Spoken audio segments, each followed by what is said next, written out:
ठीक है, class start करते हैं अपन आज की, है ना। सेकेंड चैप्टर में अपन ने कल पढ़ा था, उसमें steps of sexual reproduction in flower, है ना। उसके बाद सेकेंड टॉपिक हमने क्या पढ़ा था, माइक्रोस्पोरोजेनेसिस मेगास्पोरोजेनेसिस करके पढ़ा था अपन ने, है ना। क्या पढ़ा था उसमें, स्टेप्स पढ़ी थी, और स्टेप के अंदर फर्स्ट पॉइंट था हमारा माइक्रोस्पोरोजेनेसिस और मेगास्पोरोजेनेसिस।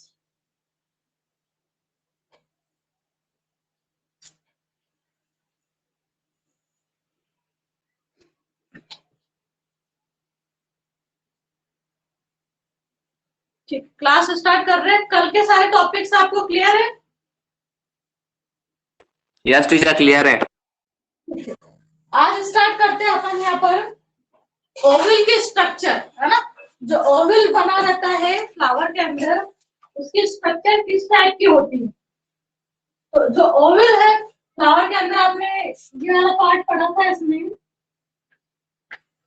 इस टाइप से हमने देखे थे स्ट्रक्चर, है ना। ओवल वाला पार्ट कौन सा, एक बार बता देती हूँ आपको। इस टाइप से हमने फ्लावर का पार्ट देखा था, उसमें फीमेल रिप्रोडक्टिव पार्ट, है ना। तो जो फीमेल रिप्रोडक्टिव पार्ट था, उसमें ये वाला पार्ट क्या था, स्टिग्मा था, है ना। इसको क्या कहा था अपन ने, स्टिग्मा कहा था। ये वाला पार्ट स्टाइल था, और ये वाला जो पार्ट था वो ओवरी था, ठीक है। ओवरी के अंदर प्रेजेंट रहता ओव्यूल।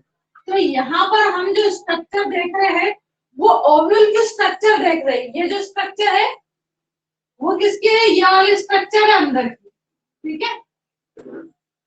यहाँ पर ये जो छोटी सी स्ट्रक्चर है ओवल की, उसी को अपन यहाँ पर डिटेल में देख रहे हैं, ठीक है।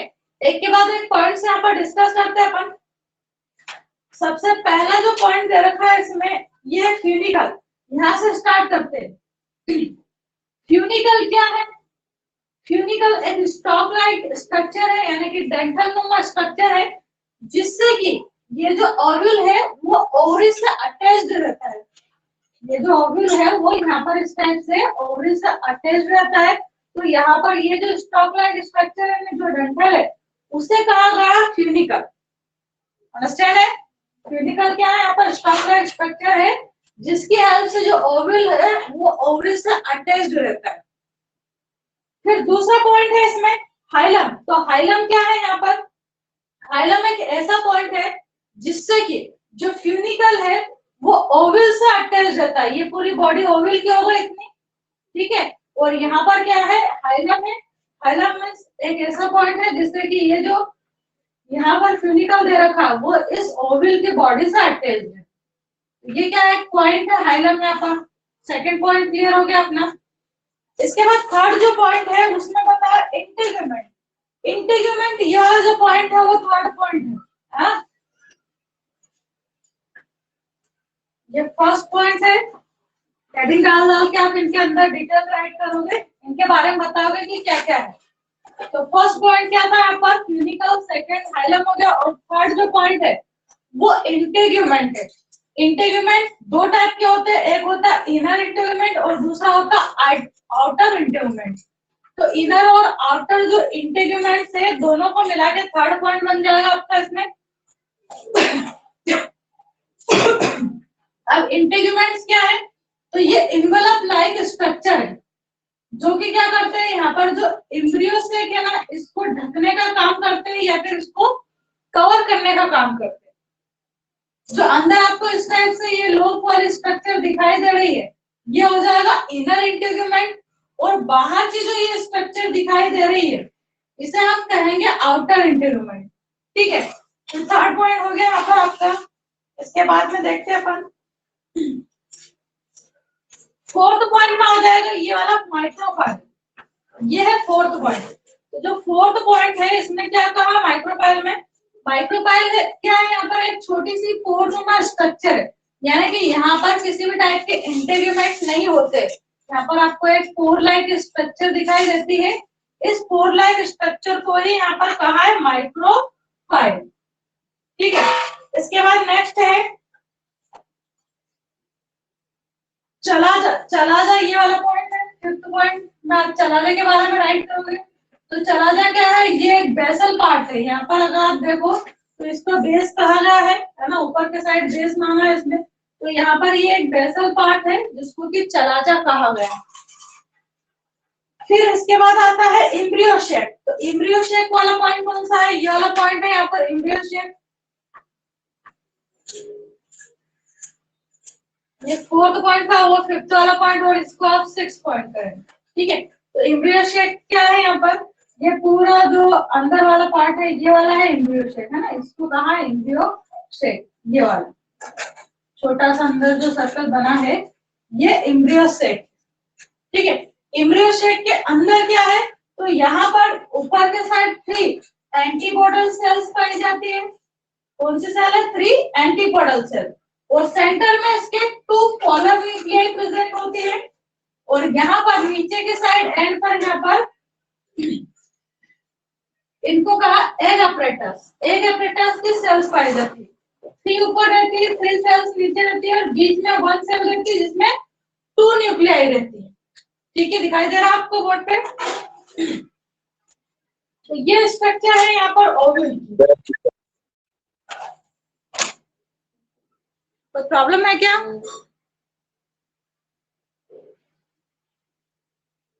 ठीक, एक बार रिकॉल करते हैं अपन, ना किसकी स्ट्रक्चर देख रहे हैं? यहाँ पर हम ओवल की स्ट्रक्चर देख रहे हैं। ओवल कहाँ प्रेजेंट होता है? तो जो ओवरी होती है इसके अंदर प्रेजेंट होता है ना। और ये जो पूरा पार्ट हम देख रहे हैं क्या है? फीमेल रिप्रोडक्टिव पार्ट है किसी भी फ्लावर का। ठीक है, और मेल रिप्रोडक्टिव पार्ट में क्या आता है? एंथर आता है ना। एंथर स्टिग्मा को मिला के, एंथर और फिलामेंट को मिला के अपन ने स्टेमन कहा था। तो वो कल उसकी डिटेल देख रही थी। अब यहाँ पर अपन आज देख रहे हैं फीमेल पार्ट में जो ओवल है उसकी डिटेल यहाँ पर डिस्कस कर रहे हैं अपन। तो इम्पोर्टेंट टॉपिक है, एग्जाम में पूछा भी जाता है, डायग्राम बनाने के लिए आता है आपको। और हर एक पॉइंट के आप इस टाइप से हेडिंग डाल के उसके बारे में थोड़ी थोड़ी डिटेल अपने मन से राइट कर सकते हैं, या फिर जैसे बुक में दे रखी है एज इट इज वैसे भी राइट कर सकते हो। ठीक है, तो फिर से एक बार रिकॉल कर लेते हैं। यहाँ पर फिनिकल क्या है? फिनिकल यहाँ पर एक स्टॉक लाइक स्ट्रक्चर है, डंठलनुमा स्ट्रक्चर है, जिससे कि जो ओवल है वो ओवरी से अटैच्ड रहता है। यहाँ पर है डंठलनुमा स्ट्रक्चर, है ना, जिससे कि जो ओवल है हमारा वो ओवरी से अटैच्ड होगा। दूसरा पॉइंट हमने डिस्कस किया था हाइलम। हाइलम क्या है? यहाँ पर एक ऐसा पॉइंट है जिससे कि ये जो फ्यूनिकल है वो अटैच्ड होता है किससे? ओवल की बॉडी से। ठीक है, तो हाइलम क्या है? एक पॉइंट है जहां पर फ्यूनिकल और ओवल आपस में अटैच्ड होते हैं। फिर थर्ड पॉइंट अपन ने देखा था इंटेग्यूमेंट्स। तो इंटेग्यूमेंट्स क्या होते हैं? ये एम्ब्रियो शेक जो यहाँ पर अंदर है और न्यूसेलस है उसको कवर करता है। तो ये जो है ये वाला पार्ट क्या है? एम्ब्रियो शेक है ना। और एम्ब्रियो शेक के बाहर ये वाला जो पार्ट है ना इसको कहा है न्यूसेलस। क्या नाम दिया है इसको? न्यूसेलस नाम दिया है, यहाँ पर लिखा है ना न्यूसेलस है। और न्यूसेलस क्या करता है? तो ये नरिशमेंट देता है, यानी कि फूड प्रोवाइड करता है इस अंदर वाले एम्ब्रियो शेक को। तो नरिशमेंट का काम कौन करेगा? यहाँ पर न्यूसेलस करता है। न्यूसेलस को चारों ओर से कवर करता है इस टाइप से, inner and outer integuments. Integument means यहाँ पर है इन्वेलप लाइक स्ट्रक्चर्स। ठीक है, इसके बाद अपन ने देखा 4th पॉइंट में है माइक्रोपाइल। माइक्रोपाइल क्या है? यहाँ पर एक स्मॉल ओपनिंग रहती है। ठीक है, यहीं से पोलन ग्रेन की जो पोलन ट्यूब है वो एंटर होती है। जनरली ज्यादातर पोलन ग्रेन जो है वो यहीं से एंटर करते हैं। उनकी जो पोलन ग्रेन की जो न्यूक्लियाई है ना वो ट्यूब के थ्रू यहीं से एंटर करती है। ठीक है, और यहाँ पर भी एम्ब्रियो सेक के अंदर जाकर यहाँ पर फर्टिलाइजेशन की प्रोसेस होती है। 4th पॉइंट देख लिया अपन ने। 5th पॉइंट है चलाजा। तो चलाजा क्या है? ये एक बेसल पार्ट है, इस ओवल का बेसल पार्ट होता है चलाजा। 6th पॉइंट है यहाँ पर एम्ब्रियो शेक। तो ये अंदर का जो पार्ट है यहाँ पर ये वाला सर्कल आपको दिखाई दे रहा है, ये क्या है? यहाँ पर एम्ब्रियो शेक है। एम्ब्रियो शेक के अंदर एंटीबॉडल सेल्स होती है, 3 एंटीबॉडल सेल्स होती है। ठीक है, और बीच में यहाँ पर पोलर न्यूक्लियाई होती है। तो 2 पोलर न्यूक्लियाई होती है बट सेल 1 ही होती है। यहाँ पर अगर सेल देखें तो ओनली 1 सेल के अंदर ही 2 पोलर न्यूक्लियाई होती है, यानी कि सेल है बट न्यूक्लियस के अंदर 2 है। ठीक है, तो ये यहाँ पर बीच में एकदम सेंटर में दिखाई देगी आपको। इसके बाद एग अपरेटस। नीचे के साइड यहाँ पर 3 सेल्स है, इनको कहा है एग apparatus। ये जो अंदर का एम्ब्रियो शेक है ना, इसको अपन और डिटेल में देखेंगे, ठीक है। इसके ऊपर ही, इस एम्ब्रियो सेक के ऊपर ये क्वेश्चन बनता है, इंपॉर्टेंट क्वेश्चन है, तो उसको अपन देखेंगे। उसमें कहा है कि 8, इसमें 7 सेल होते हैं और 8 न्यूक्लियस होते हैं, तो वो बात अपन आगे डिटेल पढ़ेंगे ना। अभी अपन ओवरऑल स्ट्रक्चर देख लेते हैं। यहाँ पर नीचे के साइड यहाँ पर एग apparatus है, 3 सेल्स होती है एग apparatus के अंदर, ठीक है। यहाँ पर पोलर न्यूक्लियर में आप लिख लो कि 1 सेल है, बट न्यूक्लियर कितनी है, तो 2 न्यूक्लियर यहाँ पर प्रेजेंट है। अब ये जो टॉपिक डिस्कस किया मैंने 2 टाइम, आपको इसको रिकॉल करवा दिया है। अब आपको कुछ प्रॉब्लम हो तो पूछ सकते हो, फिर आगे पढ़ते हैं। टीचर नहीं है। अंडरस्टैंड है? Yes teacher. कर दो erase. Yes teacher. Rishika, Ayush, teacher मैं ना वो तो पूछ सकता आप। आयुष, अभिषेक, ऋषिका, नहीं है टीचर हम। कर दो इरेज। हाँ यस टीचर। ओके, क्या पढ़ा अपन ने? ओवल के स्ट्रक्चर है ना, कौन कौन से पार्ट होते हैं इसके अंदर, कौन कौन से पार्ट प्रेजेंट है। फर्स्ट कौन सा पार्ट था? क्लिनिकल। क्लिनिकल प्रेजेंट था ना, क्या है क्लिनिकल, बताएंगे कोई?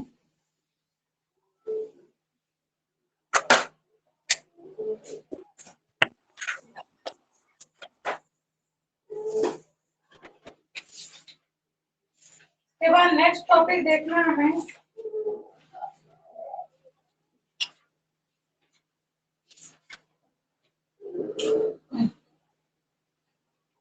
एम्ब्रियो शेक की जो स्ट्रक्चर है उसको डिटेल में बता देती हूँ आपको, है ना।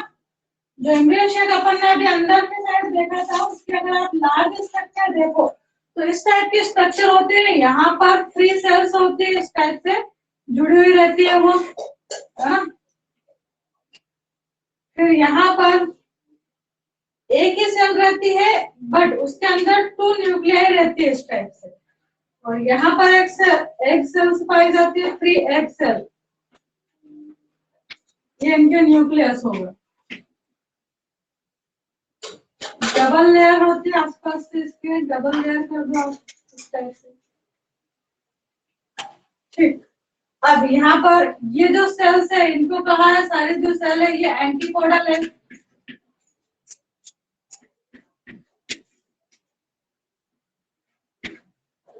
एंटीपोडल सेल्स, ये जो यहाँ पर अंदर का ये जो पार्ट है, खाली वाला पार्ट दिखाई दे रहा है, इस पार्ट को कहा है सेंट्रल वैक्यूल।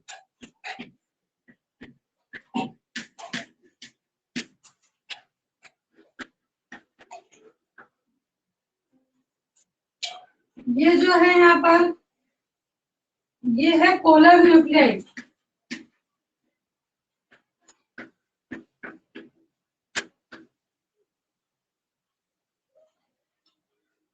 इसके बाद ये जो है यहाँ पर बीच वाली जो है वो एग सेल्स है, एग न्यूक्लियस बोलेंगे इसको।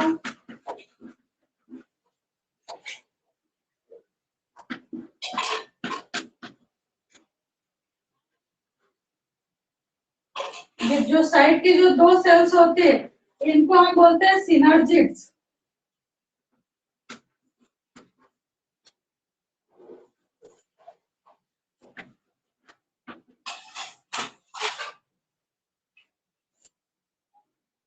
इसके अलावा यहाँ पर कुछ ऐसे इस टाइप से स्ट्रक्चर्स होती है,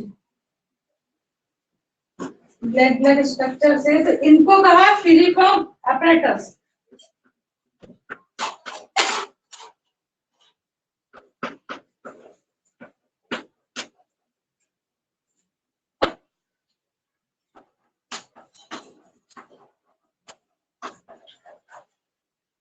फिलिफॉर्म apparatus यहाँ पर आ जाएगा, इसमें माइक्रोपाइलर एंड, यहाँ नीचे रहता है micro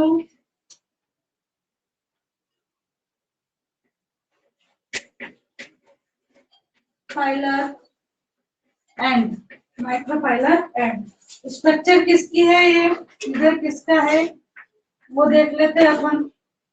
typical embryo shape, structure of a typical embryo shape, short में लिख देते हैं यहाँ पर एम्ब्रियो शेप।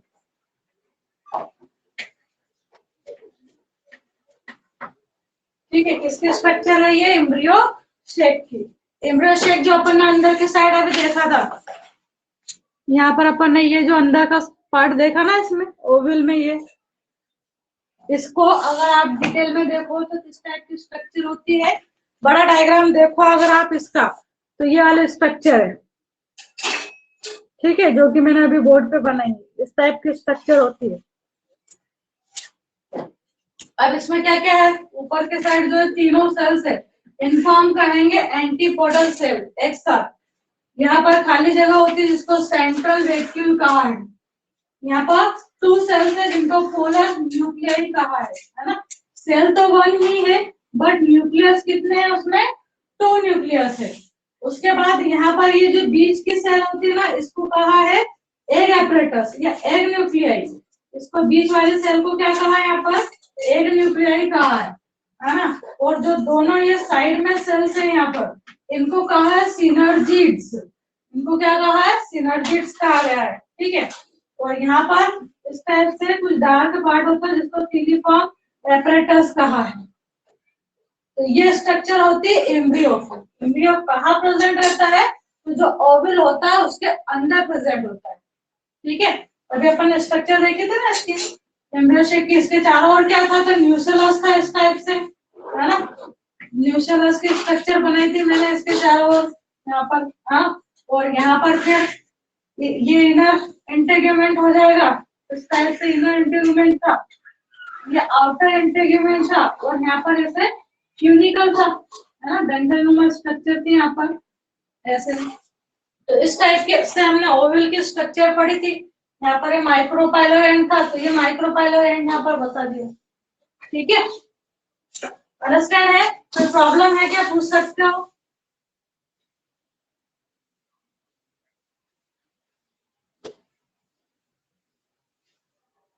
आ रहा समझ में, यस किसकी स्ट्रक्चर देखिए, किसकी structure, embryo shape. Typical embryo shape. हाँ, एम्ब्रियो शेप की स्ट्रक्चर हमने देखी है। इसके अंदर क्या क्या प्रेजेंट था, क्या क्या प्रेजेंट रहता है एम्ब्रियो शेप के अंदर।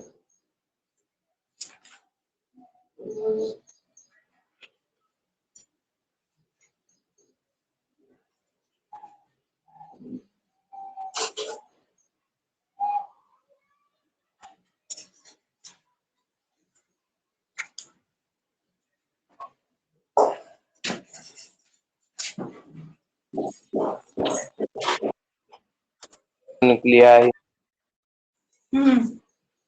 Antipodal cell, synergid, synergid, polar,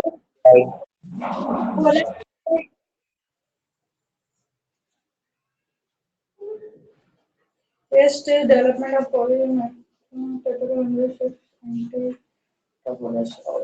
ठीक। अब ये जो एम्ब्रियो शेप हमारे पास बना था, उसके बारे में हम देख लेते हैं कि किस टाइप से बनता है ना। जिस ये जो एम्ब्रियो शेप है इसी को क्या बोलते हैं पता है, मेगास्पोर बोलते हैं। जो एम्ब्रियो शेप था हमारे पास, इसको क्या बोला है, मेगास्पोर। और इस मेगास्पोर यानी कि एम्ब्रियो शेप के बनने की जो प्रोसेस है उसे क्या कहा जाता है, मेगास्पोरोजेनेसिस। जेनेसिस, जेनेसिस होना यानी कि बनना, ठीक है। जेनेसिस होना यानी कि बनना, मेगास्पोरोजेनेसिस यानी कि मेगास्पोर्स का, मेगास्पोर का बनना ही क्या कहलाता है, मेगास्पोरोजेनेसिस। ओके। इसके अलावा कल जो अपन ने प्रोसेस देखी थी ना, वो क्या थी, माइक्रोस्पोरोजेनेसिस। माइक्रोस्पोरोजेनेसिस जेनेसिस, ठीक है, जिसमें कि हमने क्या लिखा था, पोलन ग्रेन्स का formation, pollen grain formation. Pollen grain बनने की जो प्रोसेस थी उसे क्या कहा था हमने, माइक्रोस्पोरोजेनेसिस। माइक्रोस्पोर सेल से बना था ना, माइक्रोस्पोरेंजिया सेल से। कल वो स्ट्रक्चर आपको याद हो तो मैंने यहाँ पर बनाई थी कि जैसे इस टाइप से एपिडर्मिस थी, है ना, एपिडर्मिस वाली सेल थी, फिर उसके अंदर एंडोडर्मिस आई थी, फिर मेसोडर्म की लेयर आई थी, उसके बाद टेप्टम आया था, और फिर अंदर माइक्रोस्पोरेंजिया की सेल्स आई थी। और माइक्रोस्पोरेंजिया की जो सेल्स थी, इस टाइप माइक्रोस्पोरेंजिया की जो सेल्स आएगी ना, उन्हीं से फिर बनता है माइक्रोस्पोर। इस टाइप की स्ट्रक्चर देखी थी अपन ने, याद आ रहा है कुछ? यस, एपिडर्मिस है ना, शॉर्ट में लिख रही हूँ। ये एंडोडर्मिस थी। इसके बाद ये वाली जो लेयर थी वो क्या थी, आपकी मिडिल लेयर, मिडिल लेयर, है ना। और इसके अंदर इस टाइप से कुछ जिगजेग सेल्स थी जिनको हमने टेप्टम सेल्स कहा था। और ये टेप्टम सेल्स क्या करती थी, नरिशमेंट का काम करती थी, है ना। न्यूसेलस की जो सेल्स थी उनको नरिशमेंट देने का काम करती है यहाँ पर, है ना। ये न्यूसेलस, सॉरी, माइक्रोस्पोरेंजिया की सेल है ना, न्यूसेलस की नहीं आएगी। क्या बोला था इनको, माइक्रो स्पोरेंजिया, माइक्रोस्पोरेंजिया। और इन्हीं से क्या बनता है आगे जाके, एक जो इस टाइप का माइक्रोस्पोरेंजिया है ना सेल, यहाँ पर ये माइक्रोस्पोरेंजिया की सेल हो गई। ये सेल से 4 पार्ट में डिवाइड होती है और आगे जाके 4 सेल से बनाती है इस टाइप से, ठीक है। ये 4 सेल्स फिर इस टाइप से जो आपका एंथर था उसके अंदर 4 लोब्स में ऐसे डिवाइड हो जाती है ना। और फिर पोलन ग्रेन्स यहाँ पर बनते रहते हैं। और बहुत सारे जब पोलन ग्रेन्स बन जाते हैं तो यहाँ से ये जो लेयर्स है वो टूट जाती है, और जो ये पोलन ग्रेन्स है वो बाहर आ जाते हैं। ये चीजें पढ़ी थी अपन ने कल, है ना। तो ये जो प्रोसेस थी उसको क्या कहा था, माइक्रोस्पोरोजेनेसिस। ये जो प्रोसेस है वो क्या थी, माइक्रोस्पोरोजेनेसिस, है ना। और अभी अपन ने जो डायग्राम देखा उसमें जो एम्ब्रियो शेप देखा, एम्ब्रियो शेप को क्या कहा है, मेगास्पोर। क्या कहा है, मेगास्पोर। हाँ, एम्ब्रियो शेप को मेगास्पोर। अब आपको अच्छे से याद होना चाहिए कि माइक्रोस्पोर यानी कि पोलन ग्रेन, है ना, और मेगास्पोर यानी कि एम्ब्रियो शेप। याद रहेगा, याद रहेगा नहीं? माइक्रोस्पोर यानी पोलन ग्रेन, है ना, और मेगास्पोर यानी कि एम्ब्रियो शेप, ठीक है। अब ये जो एम्ब्रियो शेप बनता है उसकी प्रोसेस देखनी है। एम्ब्रियो शेप जो बन रहा है वो किस टाइप से बनता है उसकी प्रोसेस हमें देखनी है। और इस प्रोसेस को कहा जाता है मेगास्पोरोजेनेसिस प्रोसेस, या डेवलपमेंट ऑफ फीमेल गैमेट्स और एम्ब्रियो शेप, या मेगास्पोरोजेनेसिस। इतने सारे नाम होते हैं, क्या नाम है, डेवलपमेंट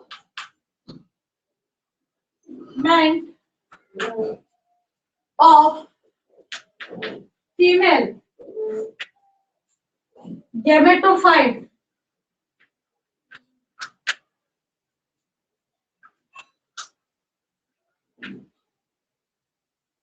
या एम्ब्रियो शेप बोल सकते आप इसको, या एम्ब्रियो शेप, या फिर इसी प्रोसेस को एक और नाम दे रखा मेगास्पोरोजेनेसिस। मेगास्पोरोजेनेसिस, ठीक है। ये सब एक ही है ना। फीमेल गैमेटोफाइट्स का बनना, या यू का है एम्ब्रियोसेक का बनना, या फिर मेगा स्पोर्स का बनना या मेगा स्पोरोजेनेसिस की प्रोसेस होना, सब एक ही बात है। ठीक है, अब देखते हैं किस टाइप से बनते हैं यहाँ पर मेगा स्पोरोजेनेसिस की जो प्रोसेस होती है किस टाइप से होती है। सबसे पहले क्या होती है, यहाँ पर मेगा स्पोर की एक मदर सेल आती है। यहाँ पर देखते हैं अपन, ये न्यूक्लियस, ये आउटर लेयर, ये उसके बाहर की एक और लेयर हो जाएगी यहाँ पर, है ना। ये जो है वो क्या है, मेगा स्पोर की मदर सेल है। क्या है, मेगा स्पोर की मदर सेल। इसको शॉर्ट में आप एमएमसी भी बोलते हो, है ना। एमएमसी यानी मेगा स्पोर मदर सेल। ये जो मेगा स्पोर मदर सेल है, ये आगे जाके डिवाइड होती है और इसका जो न्यूक्लियस है वो एक न्यूक्लियस से दो न्यूक्लियस बना लेगा। थोड़ा सा फिर से अच्छे से बनाते हैं डायग्राम को।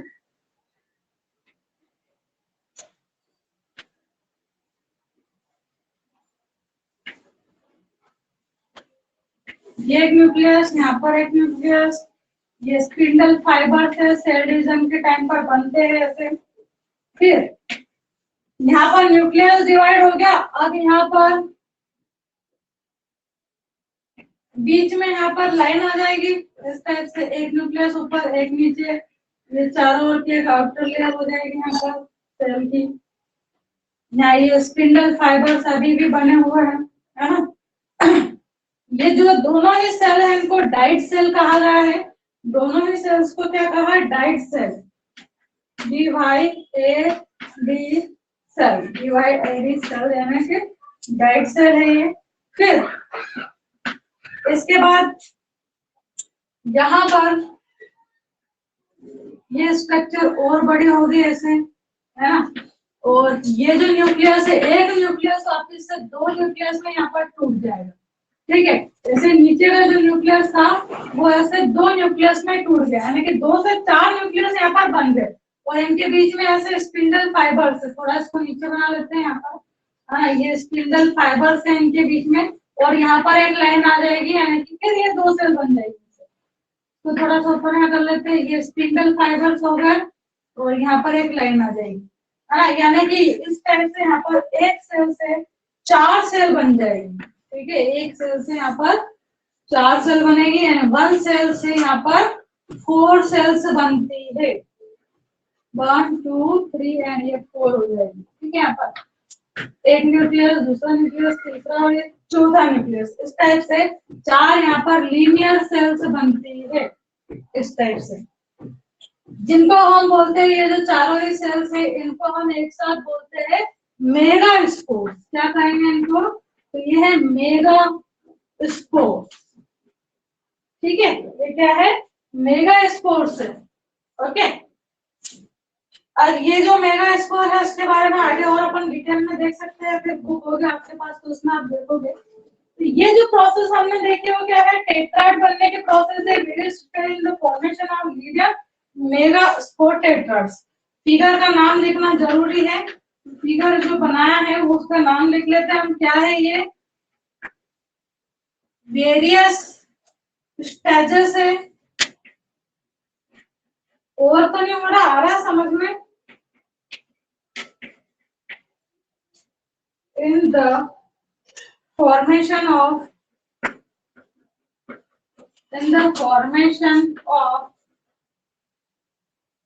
linear megaspore tetrads. Megaspore tetrads.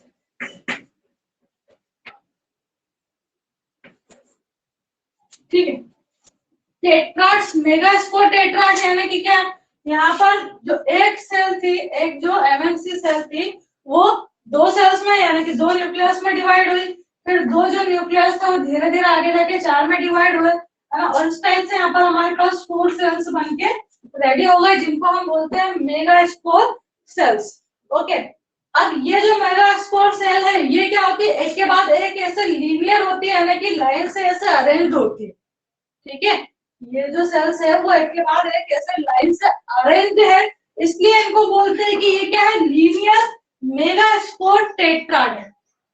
क्या है ये? Linear megaspore tetrad. ठीक है, इतना क्लियर है डायग्राम? एक किसी को काम आ गया क्या? ज्वाइन रिज्वाइन हो रहे हैं? इतना अंडरस्टैंड है बोल के बताओ, उसके बाद में आगे पढ़ते हैं अपन। समझ में आना जरूरी है। म्यूट अनम्यूट करो अपने आप को और कैमरा भी ऑन करो। कैमरा ऑन करो। यस मैम आ गया। कैमरा ऑन करो। आपका वीडियो पर बैठे हो, जल्दी करो।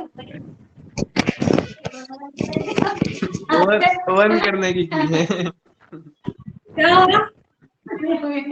ऐसा कुछ नहीं चीज है। पूरे घर वाले पढ़ रहे क्या सब साथ में? हाँ यस टीचर। हाँ तो घर वालों से मिल लेंगे। चलो जल्दी से। बायो सब्जेक्ट ऐसा है जिसमें पूरा फोकस होना चाहिए आपका, नहीं तो फिर चीजें छूट जाती है। तो हमेशा ऐसी जगह बैठा करो जहाँ पर आपको कोई डिस्टर्ब ना करे। कर रहा है नहीं? जो आज अपना कैमरा ऑन नहीं करेगा ना उसके एब्सेंट लग जाएगी।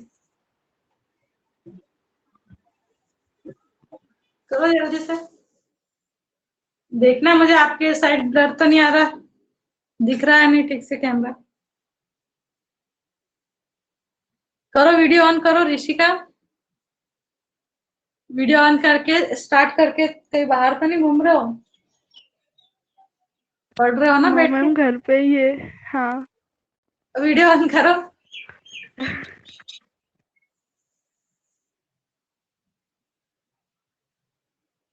आयुष प्रेजेंट हो?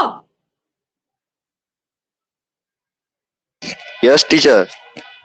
नहीं तो कभी कभी नींद आ जाती है बच्चों को, पढ़ते पढ़ते बोर हो रहे हैं तो टीचर हमको नहीं आती। नहीं आती। Very good. अभिषेक को आती है, क्लास में मुंह धो के आता है। हाँ उसके घर वाले उसको थोड़ा ऐसा ही है। ठीक है, किसके बारे में पढ़ रहे हैं अपन यहाँ पर? ये मेगा स्पोर के बारे में। मेगा स्पोर किसको कहा आगे? इससे पहले बताया था आपको क्या होते हैं मेगा स्पोर।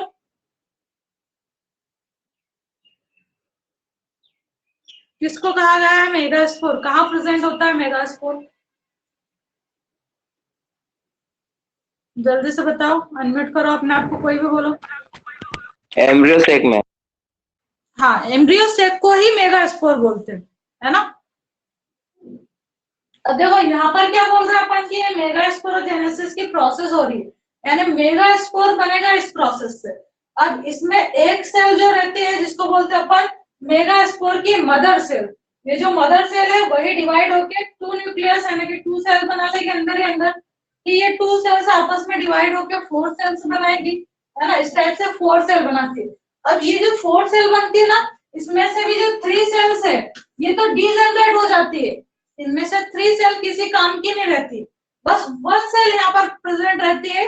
वही आगे जाकर क्या बनाएगी? ओनली वन सेल यहाँ पर जो प्रेजेंट है ना, वही आगे जाके एम्ब्रियो सेक बनाती है।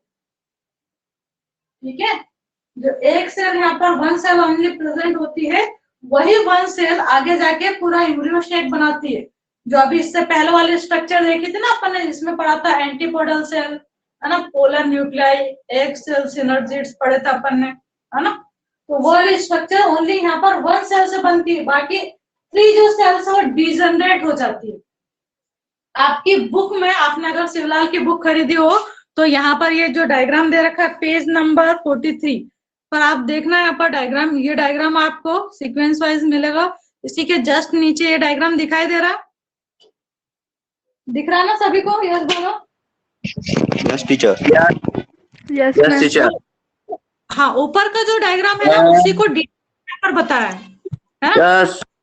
जो डायग्राम है उसी को यहाँ पर डिटेल में बताया है। ये यहाँ पर मदर सेल ली ना, तो ये यहाँ पर एक मदर सेल ली। ठीक है, इस मदर सेल से कितनी सेल बनी? यहाँ पर फोर सेल्स बनी ना, ये यहाँ पर फोर सेल बन रही, तो इस मदर सेल से यहाँ पर फोर सेल्स बन गई। ठीक है, दिखाई दे रही है? Yes. फिर ये जो 4 सेल है इसमें से यहाँ पर लिखा है कि इसमें से जो ये 3 नीचे की सेल्स है ये डीजनरेट हो जाती है।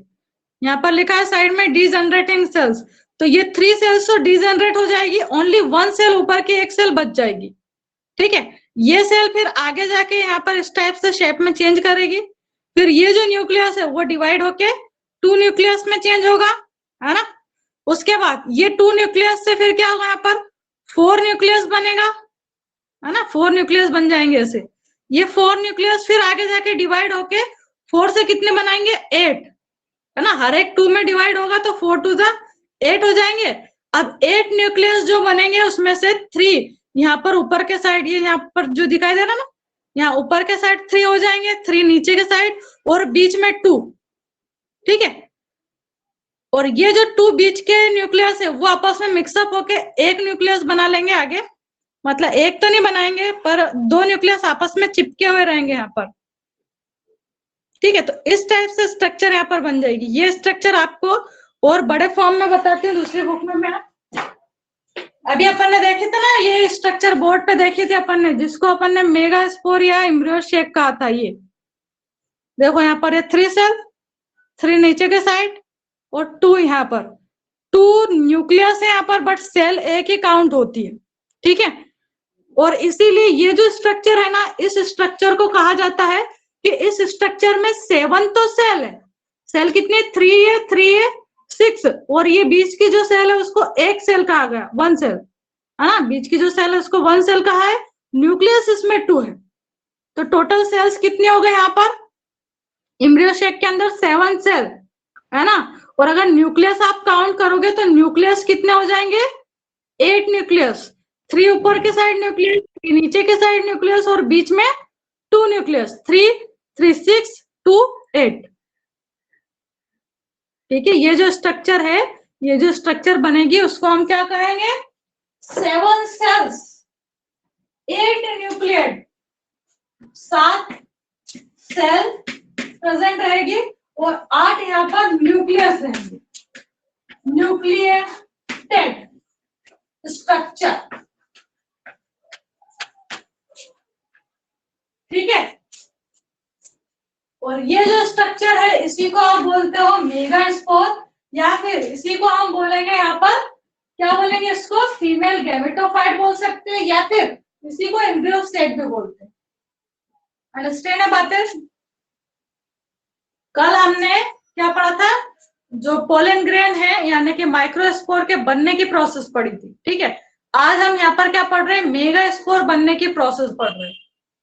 ठीक है, मेगास्पोर किसको कहा है, तो एम्ब्रियो शेक को हम कहेंगे यहाँ पर मेगास्पोर, या फिर फीमेल गैमेटोफाइट भी बोल सकते हैं इसको, या फिर इसको मेगास्पोर भी बोलते हैं। और प्रोसेस जो है यानी मेगास्पोर बनने की जो प्रोसेस है, एम्ब्रियो शेक बनने की जो प्रोसेस है, उससे कहा गया है मेगास्पोरोजेनेसिस। अंडरस्टैंड है। कैसे बनता है मेगास्पोर, तो आपको मैंने डायग्राम बताया, एक बार और देख लो इसको अच्छे से। क्या हो रहा है इसमें, 1 ये एमएमसी सेल है, मदर सेल है ना। मेगास्पोर की मदर सेल ये डिवाइड होकर 4 सेल बनाएगी, 4 में से 3 नीचे की डिजेनरेट हो जाएगी यानी कि डिस्ट्रॉय हो जाएगी, ओनली 1 जो ऊपर की सेल है वो बच जाएगी। ये सेल फिर डिवाइड हो गया आगे और 2 न्यूक्लियस वाली एक सेल बनाएगी, है ना। 2 न्यूक्लियस वाली सेल फिर आगे जाके डिवाइड होकर 4 न्यूक्लियस वाली सेल बनाएगी, 4 न्यूक्लियस वाली सेल आगे जाके 8 न्यूक्लिएटेड सेल बनाएगी। जो 8 न्यूक्लियस रहेंगे उसमें से 3 ऊपर शिफ्ट हो जाएंगे और 3 नीचे के साइड शिफ्ट हो जाएंगे। ठीक है, और बीच के जो 2 है वो आपस में ज्वाइंट होके यहाँ पर 1 सेल के अंदर आ जाएंगे, दोनों न्यूक्लियस 1 सेल के अंदर आ जाएंगे। तो जो स्ट्रक्चर हमारी यहाँ पर बन के रेडी होगी उस स्ट्रक्चर को हम क्या कहेंगे यहाँ पर, ये स्ट्रक्चर कैसे है, 7 सेल्ड 8 न्यूक्लियाई वाली स्ट्रक्चर है। तो इसमें एक टॉपिक में आपके 2 टॉपिक से कवर होते हैं। एक क्वेश्चन जो पूछा जाता है, what do understand by 7 cell 8 nucleated structure, तो उसके बारे में आप जब आपकी बुक में या परीक्षा बोर्ड में या नोट्स में आप पढ़ोगे तो आपको समझ में आ जाएगा कि किसकी बात कर रहे हैं। और दूसरा क्वेश्चन आपका था यहाँ पर मेगास्पोरोजेनेसिस क्या है, तो ये मेगास्पोरोजेनेसिस की प्रोसेस है। इसके साथ में आपको ये वाला डायग्राम भी बनाना रहेगा, ये भी बनाओ और ये भी बनाओ। ठीक है, अगर इसको आप हटा भी देते हो, ये नहीं भी बनाते तब भी चल जाएगा, बट ये बनाना चाहिए आपको, ठीक है। इसमें इतने सारे नाम है, सारे नाम राइट करने की आवश्यकता नहीं है। जो मेन मेन नेम्स है यहाँ पर कि जो सेल है उसका नाम क्या है और एरो के ऊपर कौन सा डिवीजन लिखा है, माइटोसिस या मेयोसिस सेल डिवीजन, तो वो डिवीजन बताना है आपको, सेल डिवीजन बताना है यहाँ पर, ठीक है। और ये स्ट्रक्चर्स बतानी है यहाँ पर। फिर यहाँ पर आप देखोगे तो ये बताया भी है, अगर ध्यान से देखो तो ये एम्ब्रियो शेक कहाँ प्रेजेंट है, अभी अपन ने ओवल की स्ट्रक्चर बनाई थी ना, ये यहाँ पर ओवल की स्ट्रक्चर में। और अगर बड़ा करके देखना तो बड़े फॉर्म में ये यहाँ पर देखो आप एम्ब्रियो शेक, ये बीच में एकदम सेंटर में एम्ब्रियो शेक, ओके। बीच में यहाँ पर अभी अपन ने देखा था डायग्राम बना के बोर्ड पे, ये बीच में एकदम सेंटर में ये एम्ब्रियो शेक है, अंडरस्टैंड है?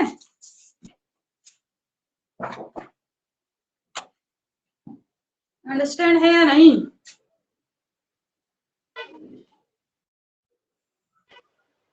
Any problem?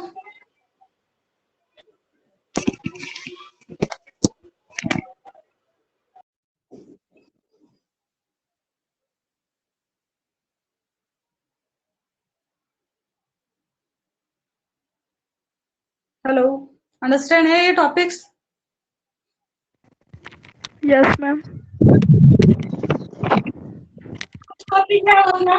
Difference between megasporogenesis and microsporogenesis, ठीक है। फिर आज अपन ने जो पढ़ा उसको लास्ट के 2 मिनट या 5 मिनट्स में रिकॉल करेंगे अपन और क्लास को एंड करेंगे, ठीक है।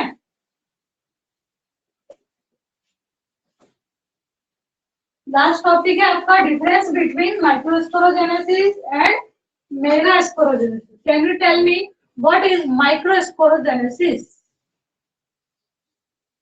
क्या आप बता सकते हो माइक्रोस्पोरोजेनेसिस क्या है और मेगास्पोरोजेनेसिस क्या है? इन योर वर्ड, आपके वर्ड में बता सकते हो माइक्रोस्पोरोजेनेसिस क्या है, मेगास्पोरोजेनेसिस क्या है?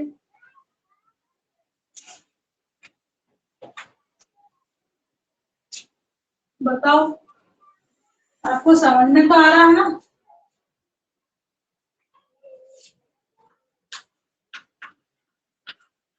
माइक्रोस्पोरोजेनेसिस और यहाँ पर लिखा रहेगा मेगा स्पोरोजेनेसिस। माइक्रोस्पोरोजेनेसिस की प्रोसेस में क्या बनता है? क्या बनता है माइक्रोस्पोरोजेनेसिस की प्रोसेस में? पोलन ग्रेन बनते हैं ना, और मेगास्पोरोजेनेसिस उसमें एम्ब्रियो शेक बनता है ना? Embryo shake. माइक्रोस्पोरोजेनेसिस में पोलन ग्रेन बनते हैं, ठीक है। क्या बनेंगे? पोलन ग्रेन, और इसमें क्या बनता है? तो एम्ब्रियो शेक बनता है। एम्ब्रियो शेक को ही क्या कहते हैं? मेगास्पोर कहते हैं। और इधर पोलन ग्रेन को क्या कहते हैं? माइक्रोस्पोर। माइक्रोस्पोर, और इसको क्या कहेंगे? मेगास्पोर। अंडरस्टैंड है इतना? आप Yes. रिप्लाई करोगे ना तो ही मुझे पता चलेगा कि हाँ आपको चीजें समझ में आ रही है। ऐसा लगता है मैं खुद पढ़ रही हूँ और अपने आप को ही पढ़ा रही हूँ। लाइव क्लास का मीनिंग यही है कि आप उसमें इंटरेक्ट हो पाओ, आप अपने रिप्लाई कर पाओ, कुछ प्रॉब्लम है, कुछ नहीं समझ में आ रहा तो आप पूछ पाओ, है ना। तो नेक्स्ट यहाँ पर फर्स्ट पॉइंट देखते हैं अपन। In this process haploid microspores are formed from the diploid microspore mother cell. देखो यहाँ पर क्या होता है, जो डिप्लॉइड टाइप की जो मदर सेल होती है, जिसको अपन ने माइक्रोस्पोर मदर सेल कहा था, है ना। तो उसको शॉर्ट में मैं एमएमसी लिख दूं यहाँ पर। एमएमसी यानी कि माइक्रोस्पोर मदर सेल। ये जो माइक्रोस्पोर मदर सेल थी वो कैसी थी? डिप्लॉइड थी। डिप्लॉइड होना मतलब इसमें नंबर ऑफ क्रोमोसोम 2n होना, यानी कि डबल होना, ठीक है। अब ये जो माइक्रोस्पोर मदर सेल थी जिसमें 2n थे नंबर ऑफ क्रोमोसोम, ये किसमें चेंज हो जाती है? तो हैप्लॉइड टाइप के माइक्रोस्पोर में, माइक्रोस्पोर, माइक्रोस्पोर यानी कि अपन लिख सकते हैं पॉलन ग्रेन। ठीक है, पॉलन ग्रेन में चेंज हो जाएगी ये यहाँ पर। एप्लाइड टाइप के जो पॉलन ग्रेन होते हैं उनमें चेंज हो जाती है। इसके बाद इधर अगर अपन मेगास्पोरोजेनेसिस में देखें तो in this process haploid megaspores formed from diploid megaspore mother cell. यहाँ पर क्या होगा, जो डिप्लॉइड टाइप की, यहाँ पर भी डिप्लॉइड टाइप की जो मेगास्पोर सेल रहती, megaspore mother cell, megaspore mother cell जो रहती है जिसमें डिप्लॉइड यानी कि 2 एन नंबर क्रोमोसोम यानी कि डबल क्रोमोसोम है ना, वो किसमें चेंज हो जाएगी, तो हैप्लॉइड टाइप की मेगास्पोर सेल, मेगास्पोर सेल में। ठीक है, यहाँ पर एमएमसी का मतलब होता है माइक्रोस्पोर मदर सेल। पूरा लिख दूं क्या ताकि याद रहे आपको, माइक्रोस्पोर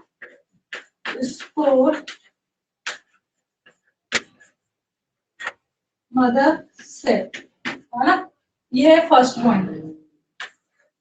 अब सेकंड पॉइंट देखते हैं। फर्स्ट पॉइंट में क्या था इसमें कि यहाँ पर जो डिप्लॉइड टाइप की जो माइक्रोस्पोर मदर सेल है वो हैप्लॉइड टाइप के माइक्रोस्पोर सेल्स में चेंज हो जाती है, जबकि मेगास्पोरोजेनेसिस प्रोसेस में जो डिप्लॉइड टाइप की मेगास्पोर की मदर सेल होती है, इसकी मेगास्पोर की, है ना, या माइक्रोस्पोर है या मेगास्पोर है, मेगास्पोर की जो मदर सेल है वो हैप्लॉइड टाइप के मेगास्पोर सेल में चेंज होती है। मेगास्पोर यानी कि यहाँ पर आप लिख सकते हो इंडियोशेड। आई होप काफी हद तक अब आपको कॉन्सेप्ट क्लियर हो गए होंगे यहाँ पर कि मेगास्पोर और माइक्रोस्पोर का यहाँ पर क्या मीनिंग है ना। सेकेंड पॉइंट यहाँ पर दे रखा है, it forms microspores spores formed from a single microspore mother cell are generally arranged in tetrahedral structure। यहाँ पर जो माइक्रोस्पोर की जो सेल्स होती है वो टेट्राहेड्रल स्ट्रक्चर में अरेंज होती है। यहाँ पर डायग्राम बना देता हूँ आपको ताकि अंडरस्टैंड हो जाए टेट्राहेड्रल स्ट्रक्चर किसको कहा है ना। पॉइंट ना लिखते हुए डायग्राम की हेल्प से यहाँ पर आपको समझाते हैं। अपन ने इस टाइप से ये एंथर की स्ट्रक्चर देखी थी, है ना, इस टाइप से लोड थे इसमें एंथर में। यहाँ पर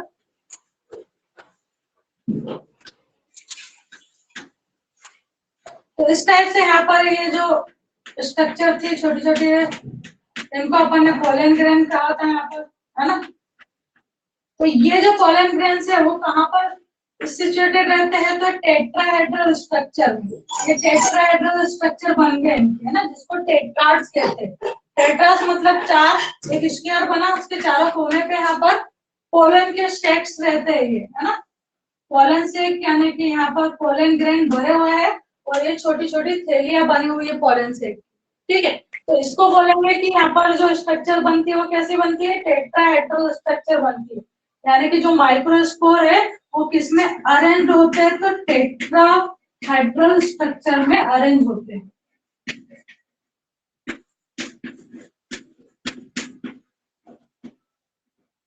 जो माइक्रोस्पोर है वो टेट्राहेड्रल स्ट्रक्चर में यहाँ पर अरेंज हो जाते हैं, जबकि यहाँ पर अगर आप देखें तो जो माइक्रोस्पोर के मदर सेल से बनी थी, मदर सेल ली थी हमने, उससे जो सेल्स बनी थी 4 सेल्स, वो इस टाइप से अरेंज थी। इनको अपन ने कहा था लीनियर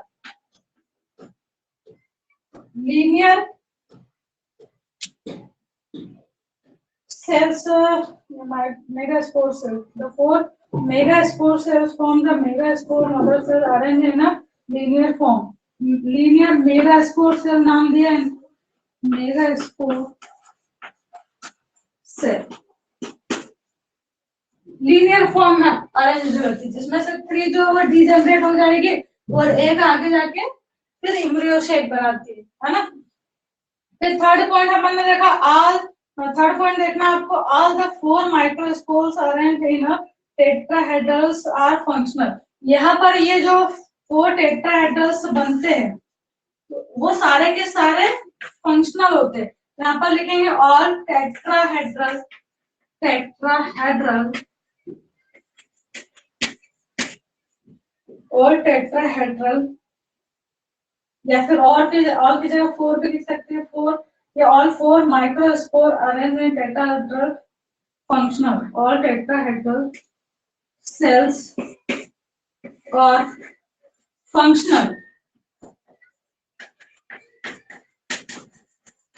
सारी की सारी जो यहाँ पर टेट्राहेड्रल सेल्स है वो फंक्शनल होती है, यानी कि काम करती है। सभी में यहाँ पर पोलन ग्रेन्स बनेंगे, जबकि इनमें से क्या होता है, यहाँ पर क्या होता है 3 डिजेनरेट हो जाती है, ओनली 1 फंक्शनल रहती है इसमें, है ना।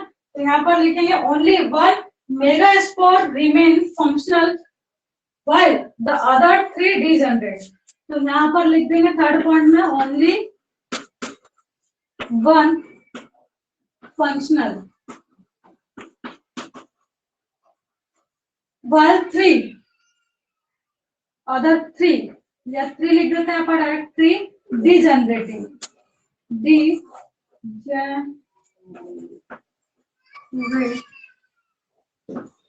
डिजेनरेट्स ऐसा लिख देते हैं। 3 जो है वो डिजेनरेट हो जाती है ना। ओनली 1 जो सेल रहेगी, ये जो 1 सेल है वही केवल फंक्शनल रहेगी, बाकी जो 3 सेल्स है वो डिजेनरेट हो जाएगी, यानी कि डिस्ट्रॉय हो जाएगी। ठीक है, फिर से एक बार रिकॉल कर लेते हैं अपन सारे पॉइंट्स। 3 पॉइंट दिए हैं यहाँ पर। फर्स्ट जो पॉइंट है उसमें क्या कहा कि डिप्लॉइड जो माइक्रोस्पोर मदर सेल है वो हैप्लॉइड टाइप की माइक्रोस्पोर सेल्स बनाएगी, यानी कि पोलन ग्रेन्स बनाएगी। यहाँ पर इसमें अपन ने देखा डिप्लॉइड जो मेगास्पोर की मदर सेल है वो आगे जाके डिवाइड होके हैप्लॉइड टाइप की मेगास्पोर सेल्स बनाती है, यानी एम्ब्रियो शेड बनाएगी। ठीक है, सेकेंड पॉइंट में अपन ने कहा कि यहाँ पर जो 1 सेल है उससे 4 सेल्स बनती है। 1 सेल से यहाँ पर 4 सेल्स बनती है, जिनको हम बोलते हैं टेट्राड्स, है ना। और ये टेट्राड्स इस टाइप से जो एंथर होता है उसके अंदर अरेंज रहती है, जबकि यहाँ पर 4 सेल बनती है वो टेट्राड में अरेंज ना होकर लीनियर स्ट्रक्चर में रहती है, एक के बाद एक लीनियर फॉर्म में अरेंज रहेगी। ये लीनियर, जिनको हम कहेंगे लीनियर मेगास्पोर सेल, क्या नाम देंगे इनको, लीनियर मेगास्पोर सेल। फिर लास्ट पॉइंट यहाँ पर है all tetrahedral cells are functional. यहाँ पर जो 4 सेल्स बनी वो चारों की चारों काम करेगी और इनमें फिर पोलन ग्रेन्स बनेंगे। यहाँ पर अंदर जो भरे हुए ना ये क्या है, पोलन ग्रेन्स है ना, ये क्या है यहाँ पर पोलन ग्रेन्स है। ठीक है, तो सारे के सारे जो सेल्स है यहाँ पर 4 सेल्स है वो काम करेगी और पोलन ग्रेन्स को अंदर बनाएगी और फिर पोलन ग्रेन जो है वो आगे जाके फर्टिलाइजेशन प्रोसेस में हेल्प करते हैं। ओनली 1 फंक्शनल सेल, यहाँ पर जो 4 सेल्स बन रही है इसमें केवल 1 सेल फंक्शनल रहेगी, बाकी की जो 3 सेल्स है, नीचे की बाकी की जो 3 सेल्स है वो डिजेनरेट हो जाती है। और इतना बताओ, मुझे समझ में आया? आपको कोई प्रॉब्लम है क्या? No.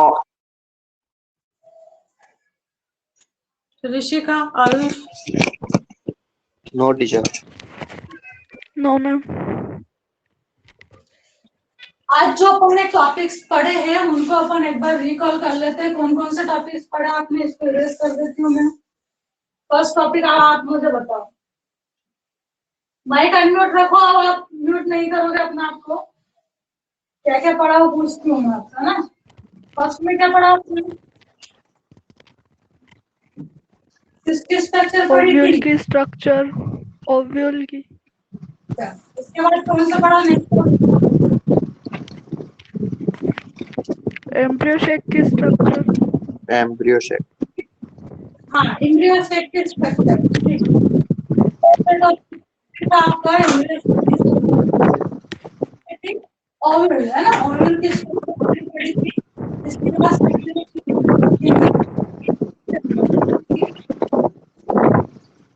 एम्ब्रियो शेक की स्ट्रक्चर पढ़ी। फिर थर्ड पॉइंट में आपने जेनेसिस प्रोसेस पढ़ी, है ना।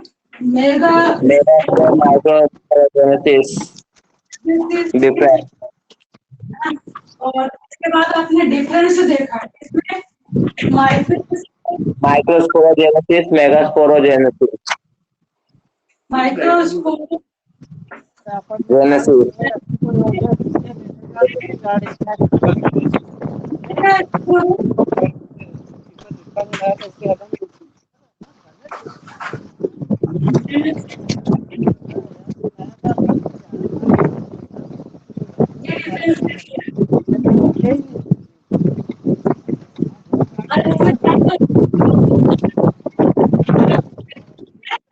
आपको राइट करना है, नोट्स बनाने। नोट्स नहीं बनाओगे तो आपने फर्स्ट क्लास में क्या पढ़ा था आपको ही नहीं पता होगा। फर्स्ट डे क्या क्या पढ़ा था? Teacher life span, reproduction, production, reproduction के डेफिनेशन, टाइप्स और डिफरेंस पढ़ा है सेक्सुअल में।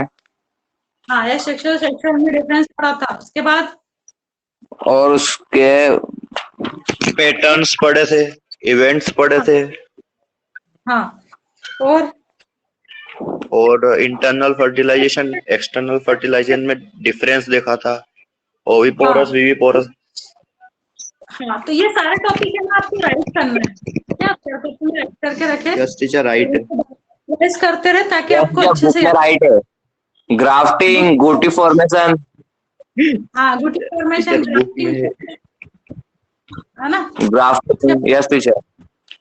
कल की क्लास में क्या क्या पढ़ा था? फ्लावर की स्ट्रक्चर पढ़ी थी आपने। हाँ, माइक्रोस्पोरोजेनेसिस जो प्रोसेस है उसकी स्टेजेस पढ़ी थी आपने। एंथर की स्ट्रक्चर पढ़ी थी आपने। मेल रिप्रोडक्टिव सिस्टम, हाँ, मेल रिप्रोडक्टिव सिस्टम और पूरा फ्लावर पढ़ा। इसमें आता है, इसी को बोलते हैं अपन माइक्रोस्पोरोजेनेसिस की प्रोसेस। ठीक है, और ये फीमेल रिप्रोडक्टिव सिस्टम के बारे में आज आपने पढ़ा। तो ये फीमेल रिप्रोडक्टिव सिस्टम जो है फ्लावर का, उसमें आ जाएगा कि ओवल क्या है, एम्ब्रियोसेक क्या है, मेगास्पोरोजेनेसिस क्या है। और ये फिर माइक्रोस्पोरोजेनेसिस और मेगास्पोरोजेनेसिस में जो डिफरेंस देखा ना, ये डिफरेंस क्या हो जाएगा? मेल एंड फीमेल में डिफरेंस हो गया, है ना। मेल जो गैमेटोफाइट्स है और फीमेल गैमेटोफाइट्स है फ्लावर के, उन दोनों के बीच में डिफरेंस है एक तरह से देखा जाए तो ये micro and mega sporogenesis process. ठीक है, आई होप आपको सारे टॉपिक्स अच्छे से अंडरस्टैंड होंगे।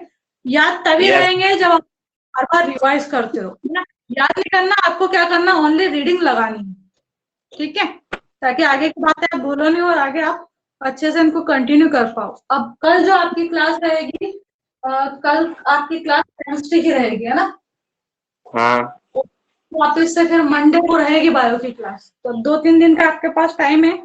ये 2 से 3 दिन के टाइम में आप अपने नोट से प्रिपेयर कर ले और अच्छे से जो भी आपके टॉपिक्स है उनको रिवाइज कर ले। ठीक है, ये नोट्स बनाने रफ कॉपी बनाते हो ना, उसी टाइप से आप फटाफट राइट करके एक फिर कॉपी बना लो। रफ कॉपी तो आपसे बनवा ही नहीं रहे हम, कुछ तो आप राइटिंग वर्क रखो।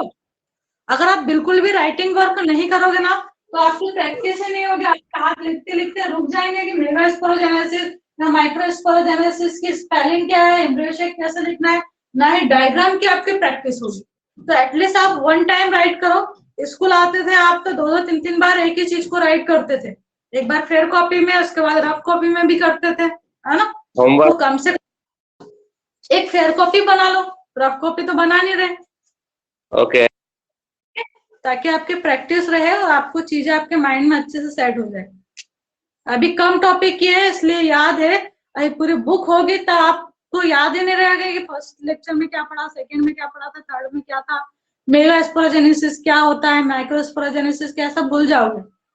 और अगर फेयर कॉपी बनाए तो उनको बार बार, अगर एक बार आपने रीडिंग लगा ली तो वापस से अच्छे से याद हो जाएंगे। वो एग्जाम में बिल्कुल भी टेंशन नहीं रहेगा, आपको इजिली आप राइट कर पाओगे, है ना। ठीक है, क्लास ऑफ करते हैं अपन। और इसकी रिकॉर्डिंग भी रहेगी, यूट्यूब पे अपलोड कर देंगे। अगर किसी बच्चे ने नहीं देखी है तो वो देख लेंगे, और आपको अगर रिपीट करके देखना है तो वो भी देख सकते हो आप। ओके।